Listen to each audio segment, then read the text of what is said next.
ಪ್ರಥಮ PUCಯಲ್ಲಿ ಕನ್ನಡವನ್ನು ಓದುತ್ತಿರುವ ವಿದ್ಯಾರ್ಥಿಗಳಿಗೆ ಏಜು ಆಲ್ರೌಂಡರ್ ಚಾನಲ್ಗೆ ಸ್ವಾಗತ. ಈಗ ನಿಮ್ಮ ಪ್ರಯೋಗ ಪ್ರಣತಿ ಕನ್ನಡ ವರ್ಕ್ಬುಕ್ನ ಉತ್ತರಗಳನ್ನು ನೋಡೋಣ. ನೋಡಿ, ಒಂದು ವಾಕ್ಯದಲ್ಲಿ ಉತ್ತರಿಸಿ. ವೈದ್ಯಾಧಿಕಾರಿಯ ಜ್ಞಾಪಕಕ್ಕೆ ಬಂದದ್ದು ಏನು? ನೋಡಿ, ವೈದ್ಯಾಧಿಕಾರಿಯ ಜ್ಞಾಪಕಕ್ಕೆ ಏನು ಬಂತು ಅಂತ. ಇವನು ಸಹ ತನ್ನಂತೆ ಮನುಷ್ಯನು, ಇವನಿಗೆ ಅನುಕಂಪ ತೋರಬೇಕು ಎಂಬುದು ವೈದ್ಯಾಧಿಕಾರಿಯ ಜ್ಞಾಪಕಕ್ಕೆ ಬಂದಿತು. ಅಂದರೆ ಇವನು ಕೂಡ, ಈ ಗಾಂಧಿ ಕೂಡ ನನ್ನಂತೆ ಮನುಷ್ಯನು, ಇವನಿಗೂ ಅನುಕಂಪ ತೋರಬೇಕು ಅಂತ ವೈದ್ಯಾಧಿಕಾರಿಯ ಜ್ಞಾಪಕಕ್ಕೆ ಬಂತು. ಇದು ವೈದ್ಯಾಧಿಕಾರಿ ಇಲ್ಲಿಯವರೆಗೆ ಯಾವ ರೀತಿಯ ನ್ಯಾಯವನ್ನು ಕಂಡಿರಲಿಲ್ಲ. ವೈದ್ಯಾಧಿಕಾರಿ ಇಲ್ಲಿಯವರೆಗೆ ಇಂತಹ ಕಾಕತಾಳ ನ್ಯಾಯವನ್ನು ಕಂಡಿರಲಿಲ್ಲ.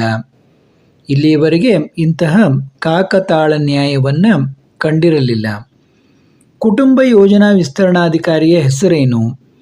ನೋಡಿ, ಕುಟುಂಬ ಯೋಜನಾ ವಿಸ್ತರಣಾಧಿಕಾರಿಯ ಹೆಸರು ನರಸಿಂಹಮೂರ್ತಿ. ಇನ್ನು ಮೊಮ್ಮಗನ ಅಗಲವಾದ ಕಿವಿಗಳ ಕಂಡ ಕರಿಸಿದ್ದೇಗೌಡ ಯಾರ ಮನೆಗೆ ಹೋದನು? ಮೊಮ್ಮಗನ ಅಗಲವಾದ ಕಿವಿಗಳ ಕಂಡ ಕರಿಸಿದ್ದೇಗೌಡ ಜೋಯಿಸರ ಮನೆಗೆ ಹೋದನು. ಯಾರ ಮನೆಗೆ ಹೋದನು? ಜೋಯಿಸರ ಮನೆಗೆ ಹೋದನು. ಹುಡುಗನಿಗೆ ಮಹಾತ್ಮ ಗಾಂಧಿ ಎಂಬ ಹೆಸರನ್ನು ಇಟ್ಟವರು ಯಾರು? ಹುಡುಗನಿಗೆ ಮಹಾತ್ಮ ಗಾಂಧಿ ಎಂಬ ಹೆಸರನ್ನು ಇಟ್ಟವರು ತಾತ ಕರಿಸಿದ್ದೇಗೌಡ. ಯಾರು ಹೆಸರನ್ನು ಇಟ್ಟರು? ತಾತ ಕರಿಸಿದ್ದೇಗೌಡ.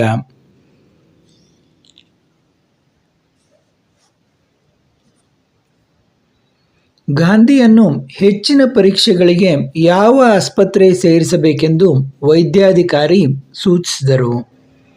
ನೋಡಿ, ದೊಡ್ಡ ಆಸ್ಪತ್ರೆ ಅಂದರೆ ಯಾವುದು? ಜಿಲ್ಲಾ ಆಸ್ಪತ್ರೆಗೆ ಅವನನ್ನು ಸೇರಿಸಬೇಕು ಅಂತ ವೈದ್ಯಾಧಿಕಾರಿ ಸೂಚಿಸಿದರು. ಹಲಸಿನ ಮರ ಮಾರಿದ್ದರಿಂದ ಕರಿಸಿದ್ದೇಗೌಡನಿಗೆ ಸಿಕ್ಕ ಹಣವೆಷ್ಟು? ಹಲಸಿನ ಮರ, ನೋಡಿ, ಹಲಸಿದ ಅಂತ ಬರೆದಿದ್ದಾರೆ ವಿದ್ಯಾರ್ಥಿ. ಹಲಸಿನ ಮರ ಮಾರಿದ್ದರಿಂದ 250 ರೂಪಾಯಿ ಹಣ ಸಿಕ್ಕಿತು. ಇನ್ನು 2-3 ವಾಕ್ಯಗಳಲ್ಲಿ ಉತ್ತರಿಸಿರಿ. ಇದು ಎರಡನೇ ಭಾಗ ಪ್ರಯೋಗ ಪ್ರಣತಿಯಲ್ಲಿ. ವೈದ್ಯಾಧಿಕಾರಿಗೆ ಹುಡುಗ ಹೇಗೆ ಕಂಡನು? ನೋಡಿ, ವೈದ್ಯಾಧಿಕಾರಿಗೆ ಕತ್ತೆತ್ತಿ ನೋಡಿದಾಗ ಸುಮಾರು ಎತ್ತರದ ನರಪೇತಲ ಅಗಲ ಕಿವಿಗಳ ಹೊಟ್ಟೆ ಡುಬ್ಬಣ್ಣನೊಬ್ಬ ತನ್ನ ಮುಂದೆ ಬಂದು ನಿಂತಿದ್ದಾನೆ ಅನ್ನುವ ಹಾಗೆ ಕಂಡಿತು ಅಂತ. ಈ ರೀತಿ ಹುಡುಗನು ಕಂಡನು ಅಂತ ಬರಬೇಕು. ಡುಬ್ಬಣ್ಣನೊಬ್ಬ ತನ್ನ ಮುಂದೆ ಬಂದು ನಿಂತಿದ್ದ ಹುಡುಗನನ್ನು ಕಂಡನು. ವೈದ್ಯಾಧಿಕಾರಿ ಹುಡುಗನನ್ನು ನೋಡಿ ಏನೆಂದು ಕುಚೇಷ್ಟೆ ಮಾಡಿದ? ಆತ ಏನಂತ ಚೇಷ್ಟೆ ಮಾಡಿದ?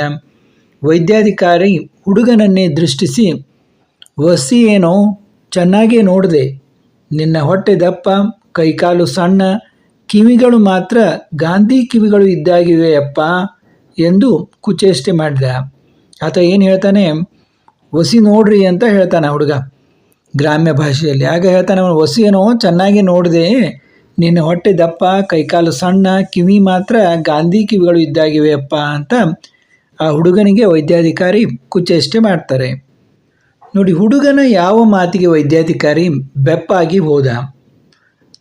ನನ್ನ ಹೆಸರು ದೇವರ ಸತ್ಯವಾಗ್ಲೂ ಮಹಾತ್ಮ ಗಾಂಧಿ ಅಂತ ಎಂದು ಧೈರ್ಯವಾಗಿ ದೃಢ ನಿಲುವಿನಿಂದ ಹೇಳಿದ ಹುಡುಗನ ಮಾತಿಗೆ ವೈದ್ಯಾಧಿಕಾರಿ ಬೆಪ್ಪಾಗಿ ಹೋದ. ಅಂದರೆ ನೀನು ನಿಜವಾಗಿ ಮಹಾತ್ಮ ಗಾಂಧಿನ ನಿನ್ನ ಹೆಸರು ಅಂತ ಅವನು ತಮಾಷೆ ಮಾಡ್ತಾ ಇರ್ತಾನೆ.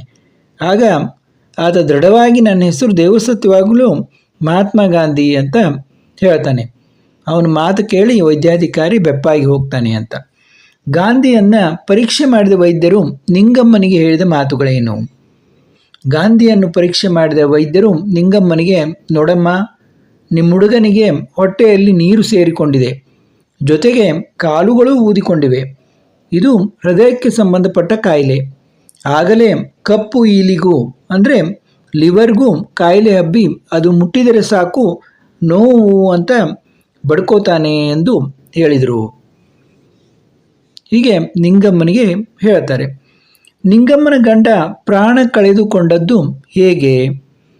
ನಿಂಗಮ್ಮನ ಗಂಡ ಊರಿನ ಸಾಹುಕಾರರ ಹತ್ತಿರ ಸೇಂದಿ ಇಳಿಸುವ ಕೆಲಸ ಮಾಡುತ್ತಿದ್ದನು.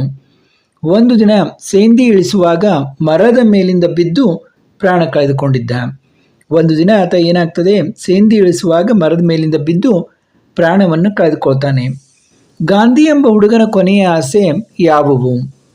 ತಾನು ಸತ್ತು ಹೋದರೆ ತನ್ನ ಹೆಣವನ್ನು ನಮ್ಮ ಹಲಸಿನ ಮರದ ಬುಡದಲ್ಲಿ, ಅಂದರೆ ಹಲಸಿನ ಮರ ಅಂತಂದರೆ ಹಲಸಿನ ಮರ ಅಂತ, ಮರದ ಬುಡದಲ್ಲಿ ಮಣ್ಣು ಮಾಡಬೇಕೆಂಬುದು ಗಾಂಧಿಯ ಕೊನೆಯ ಆಸೆಯಾಗಿತ್ತು. ಅಂದರೆ ನಾವೊಂದು ವೇಳೆ ಸತ್ತು ಹೋದರೆ ನನ್ನ ಹೆಣವನ್ನು ಹಲಸಿನ ಮರದ ಬುಡದಲ್ಲಿ ಮಣ್ಣು ಮಾಡಬೇಕು ಅನ್ನುವುದು ಗಾಂಧಿಯ ಕೊನೆಯ ಆಸೆಯಾಗಿತ್ತು. ನೋಡಿ, ಊರಿಗೆ ಬಂದ ಕರಿಸಿದ್ದೇಗೌಡ ಏನನ್ನು ಗಿರವಿ ಇಡಲು ಪ್ರಯತ್ನಿಸಿದ. ಊರಿಗೆ ಬಂದ ಕರಿಸಿದ್ದೇಗೌಡ ತನ್ನ ಮಗಳು ಮತ್ತು ಮೊಮ್ಮಗಳ ಓಲೆಗಳನ್ನು ಗಿರವಿ ಇಡಲು ಪ್ರಯತ್ನಿಸಿದ. ಅವರ ಕಿವಿಯಲ್ಲಿ ಹಾಕಿಕೊಳ್ಳುವಂತಹ ಓಲೆಗಳನ್ನು ಗಿರವಿ ಇಡಲಿಕ್ಕೆ ಪ್ರಯತ್ನ ಮಾಡ್ತಾನೆ. ಇಲ್ಲಿಗೆ ಈ ಒಂದು ಪಾಠದ ಪ್ರಯೋಗ ಪ್ರಣತಿ ವರ್ಕ್ ಬುಕ್ನ ಉತ್ತರಗಳನ್ನು ನೋಡಿದೆವು. ಇದೇ ರೀತಿ ನಿಮ್ಮ ಎಲ್ಲ ಪಾಠ ಪದ್ಯಗಳನ್ನು ನೋಡೋಣ. ನಮ್ಮ ಚಾನಲ್ಗೆ ಸಬ್ಸ್ಕ್ರೈಬ್ ಆಗದವರು ಸಬ್ಸ್ಕ್ರೈಬ್ ಆಗಿ ಮತ್ತು ನಿಮ್ಮ ಗೆಳೆಯರಿಗೂ ಕೂಡ ವಿಡಿಯೋಗಳನ್ನು ಶೇರ್ ಮಾಡಿ. ಎಲ್ಲರಿಗೂ ವಂದನೆಗಳು. ಮತ್ತೆ ಭೇಟಿಯಾಗೋಣ.